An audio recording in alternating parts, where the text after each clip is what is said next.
Good morning to all my friends and family, and welcome to Jim's 5 a.m. Club.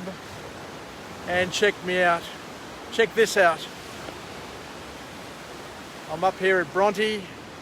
The sun's well up in the sky now. I've just finished my 2-kilometre swim, 70 laps of that magnificent pool behind me down there. The water temperature, for those who want to know, is 19.1 degrees at the moment. It's absolutely glorious, absolutely fantastic. I had to fight for my lane because this time of year the pool gets busy. Even at 5:45 this morning, the pool was full, and it was a lot of fun, back and forward, an hour non-stop. That's my exercise for the morning. I'll do another 5 a.m. club and just head off home and off to church. Anyway, let me just do another 360 just to show you how beautiful this location is. And it's one of my favourite spots in Sydney. Every Sunday I get up early, get in the car, pump the music up and head down here to either Bronte or Bondi, depending on the time of year, and enjoy this glorious coastline that we have. It's so underrated, the Sydney coastline. You know, why would you want to get up and travel overseas when you can have these beaches? You've got Bronte there, you've got Tamarama just round that point over there, and then up the top there you got Bondi Bay, whip, over there somewhere. Can't get my orientation right. So, what are we going to talk about today? In true form, true Jim's 5 a.m. Club tradition, we're just going to kick off with any topic. It's going to be unscripted, unplanned, unedited, and everything. We're just going to go from the heart. We're just going to chat away and see where it takes us, where it leads us. And I guess what I want to talk about today is a quote that I heard a number of years ago, and it goes as follows. I might not get it perfect, but we'll get the gist of it. It basically says that if you've got a strong enough why, if you've got strong enough goals, if you've got a strong enough reason, then that's all the caffeine that you'll ever need in life.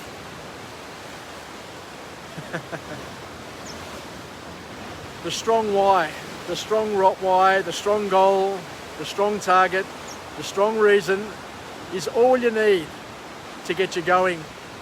Because what it'll do is if you've got a strong enough why, and they say if you've got a why that'll make you cry, it'll be enough to get you up early in the morning and keep you up late at night, and you won't need to waste hours sleeping and resting, because you're going to be energized, you're going to be on fire, you're going to be up and at 'em, as they say, because you've got something compelling you. You've got a compelling future, you've got a compelling reason to get up and get out of the house and get things done.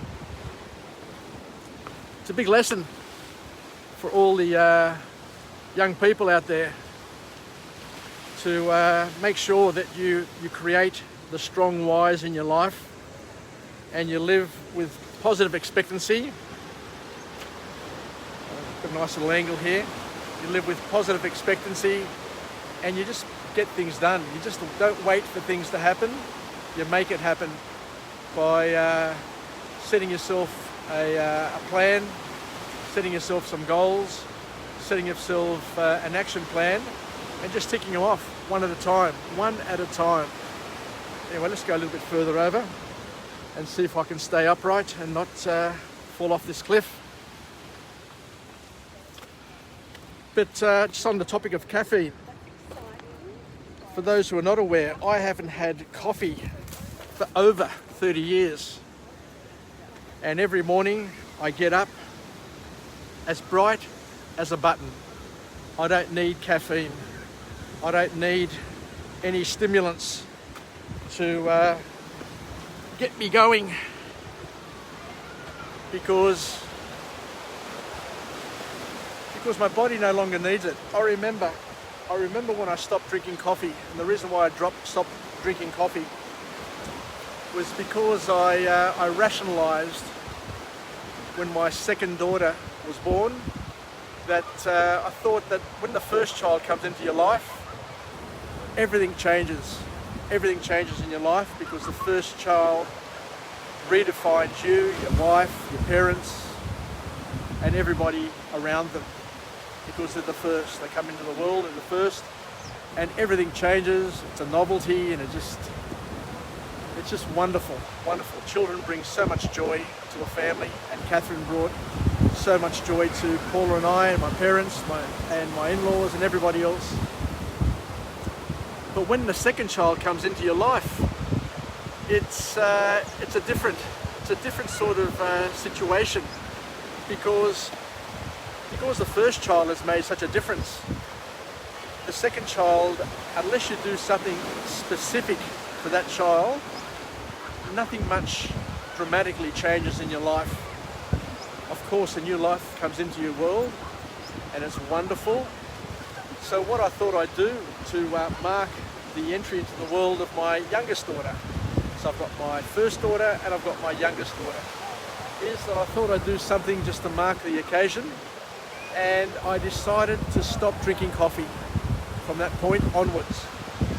And I remember the first week when I stopped drinking coffee, I had a cracking headache, a throbbing and cracking headache.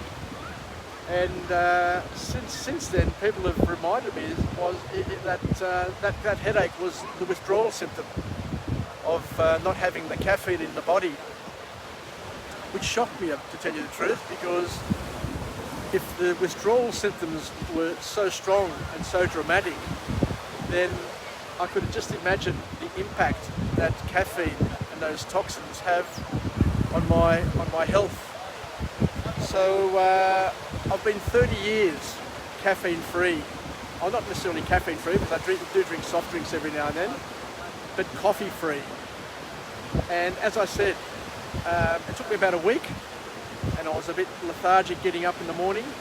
But once my body cleared itself of the toxins, of the caffeine, of the stimulants, then my mind was I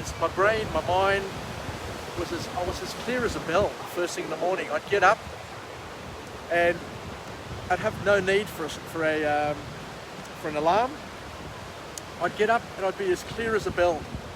No need to walk around and get my coffee, and after having a couple of cups of coffee, that I'd bounce back and be who I am. So don't know how I got into this topic. But it's a bit of a tangent. How did I get from your why being your only caffeine? Oh, there you go. I started off by saying that if you've got a strong enough why, then that's the only caffeine that you'll need in your life to get you going. So yes.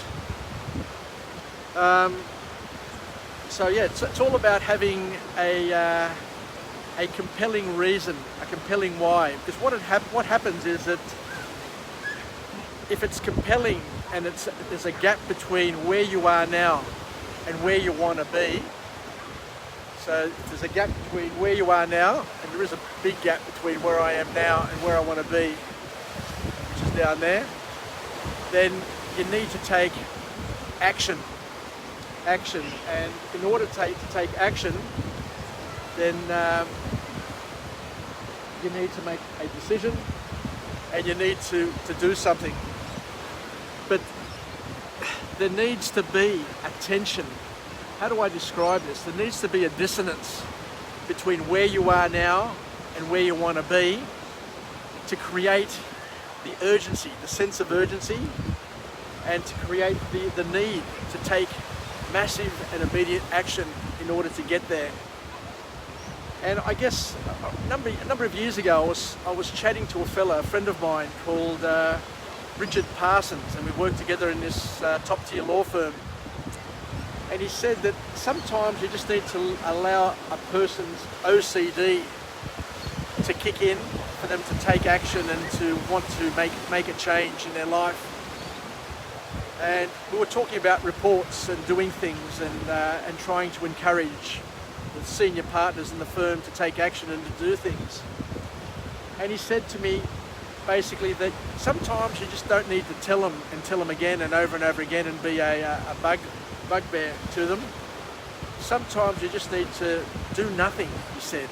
Sometimes you just need to do nothing and allow their OCD to fix the problem, being that the OCD requires a certain orderliness in their lives, and if their lives become disordered for long enough without you or I or us fixing it for them and wiping their bottoms all the time and doing it all for them all the time, what we're suggesting is that if you let people live with enough dissonance, with enough disorder in their life for long enough, then they'll sort themselves out.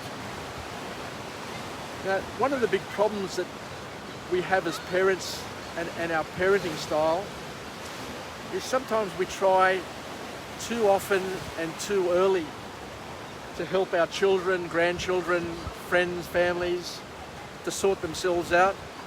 But sometimes you just need to let them be and let them realize that where they are now and where they ought to be is a bit of a gap, and that they need to make that leap of faith and take action to sort themselves out. Because sometimes by interfering and telling them what to do all the time gets them into a level of comfort, thinking that, oh look, I'll have my parents with me all the time, or I'll have my brother looking after me all the time, or I'll have my manager micromanaging me and having his nose up my bum hole all the time, and then you just become dependent on other people. But it's when you drop low enough or go deep enough into the valley, into the canyon, where you lose sight of the sunshine or of the light or the warmth of the light, that all of a sudden you realise that you need to start climbing, you need to start doing something to get back up to the top so that you can find yourself and be yourself and get to a point where you can look for the next challenge in your life. Anyway, I'll finish off there, I think. It's an awesome day. I don't know if you can see in the background, but there are a couple of people in the water there swimming in the surf. There's one there and there's one over there somewhere enjoying Bronte Beach. They're just outside the bogey hole. I must admit I've never been that deep or that far out, but might do it one day if I've got Barea, which is company, because shared experiences, of course, as we've said time and time again, are the best way to experience life and to embolden us to do other things, because once you're sharing it with somebody, then you're willing to take more risks because the outcomes are more enjoyable. Because the bottom line is you can't enjoy life on your own, doing your own thing. You can't clap with one hand unless you're tapping your lap, but you need two hands to clap, you need two voices to make a choir. You know what I'm saying. So it's important to get out and about and to share and to enjoy this beautiful place that we've got here, Sydney, the East Coast. And I'll finish up now because I think I'm just going on and on. So let's finish off with a positive affirmation. I'm alive, I am well, and I feel absolutely great To my friends and family, stay connected, stay well, stay relevant, most importantly stay relevant, and make sure that you generate enough whys in your life and goals and action plans, and take massive leaps of faith and take action, because your why will make sure that that is the only caffeine that you need to stimulate you, to keep you juiced and keep you going. So yasas, bye from me, bye for now, from Jim's 5 AM Club. Tomorrow I'll be coming to you from another location with another message, a message of empowerment. I don't know what it'll be, but it'll be something. I'll come to you unscripted, unedited, unorganized, uneverything.